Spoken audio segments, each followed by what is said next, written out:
റമളാൻ പ്രഭാഷണത്തിന്റെ ഒന്നാമത്തെ ദിവസമാണല്ലോ, 17ന്റെ പകലാണല്ലോ, സഹാബത്തിന്റെ ചരിത്രം പറഞ്ഞ പകലാണല്ലോ. ഒരു ആണാണോ ഒരു പെണ്ണാണോ അതിന് ഹൃദയം കൊണ്ട് ആദ്യം സമ്മതിക്കുന്നത് അവരെ നീ കൈവടിയല്ല റബ്ബേ, കൈവടിയല്ല റബ്ബേ. ഒന്നാമത്തെ ഭാഗ്യവാൻ ആരാ?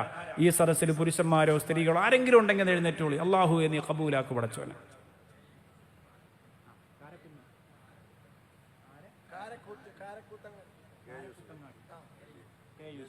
കെ യൂസഫ് കാരപ്പുത്തങ്ങാടി 30,000 രൂപ. അല്ലാഹു അക്ബർ, അല്ലാഹു അക്ബർ. അദ്ദേഹത്തിന് വേണ്ടി മദീനത്തേക്ക് ഒരു 3 സ്വലാത്ത് നമുക്ക് ചെല്ലാം.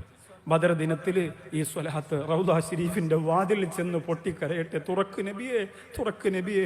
നോമ്പുകാരായ ഒരു വലിയ സംഘം ചൊല്ലിയ സ്വലാത്താണ് ഞങ്ങൾ. യൂസുഫ് എന്ന് പറയുന്ന പ്രിയപ്പെട്ട സഹോദരന് വേണ്ടി, കാരക്കുത്തങ്ങാടിയിലെ യൂസുഫ് എന്ന സഹോദരന് വേണ്ടിയിട്ടാണ് ഞങ്ങൾ വന്നത്. അദ്ദേഹത്തിന് വേണ്ടി ഞങ്ങളെ സ്വീകരിക്കണേ നബിയേ എന്ന് പറയുന്ന 3 സ്വലാത്ത് എല്ലാവരും ചൊല്ല്. സല്ലല്ലാഹു അലാ മുഹമ്മദ് സല്ലല്ലാഹു അലൈഹി വസല്ലം.